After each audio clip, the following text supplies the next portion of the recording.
All right, we're here with Jeremy Boardwine, head coach of the HIVE MMA. Tell us a little bit about what you got going on. Well, I'm the head coach at the Hive. We train in. We call our style fist jitsu. It's kind of a combination between striking, which is mostly kickboxing. We have a strong wrestling base, but we like to incorporate a lot of Brazilian jiu-jitsu and catch wrestling and sambo into our style too. That's fantastic. Now, you've got some titles. Tell us a little bit about that. I hold 3 amateur titles, actually, 3 different weight classes, for which I'm a pro now, so they don't mean a lot. I was the light heavyweight champion of Gladiator Fight Club, and the middleweight and welterweight champion of Virginia Cage Fighting Championships. Our head wrestling coach, Mike Hodges, he actually has 3 titles. He's a 2-time light heavyweight champion and a 1-time middleweight champion. Fights for another title in December.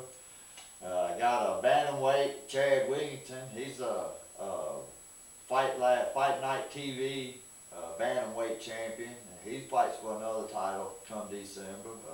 So we're developing a pretty good stable of champions, I believe.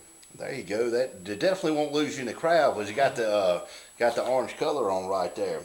Now, how long have you been doing this, Jeremy? And I've been training for about 7 years. You know, maybe closer to 8. I've been running my own team for close to 2 years now. We've been pretty successful. I'd say I have the most losses out of my whole team, I guess.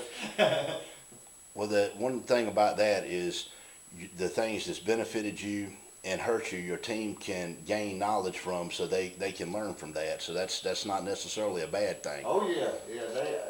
Anything I use to win, you know, they get filled in on, and anything that's used against me when I lose, you know, we train extra hard for that too. Ain't nothing wrong with that. So do you have anybody coming up on the 27th, or is that in the air, or do you know? I really try my best to get a couple guys on that card, you know, which a couple of my guys are 17. He seems to have a big issue with those guys fighting adults, which is fully understandable. You know, we understand. We like to fight the best. You know, right. 17, 18, 19, 30. We don't care. We like to fight the best. These guys are tough. They're scrappers. Hopefully, we can still get one on, but the chances ain't looking too good at this point.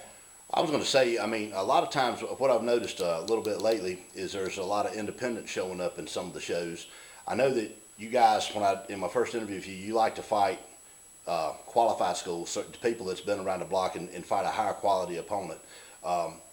That's something that you guys try to follow, is to fight a recognized group instead of a guy that's maybe punching in his clothesline and stuff. Yeah, 90% of the time, if we get offered an independent guy, you know, we'll turn the fight down, you know, and we'll ask for a more qualified guy.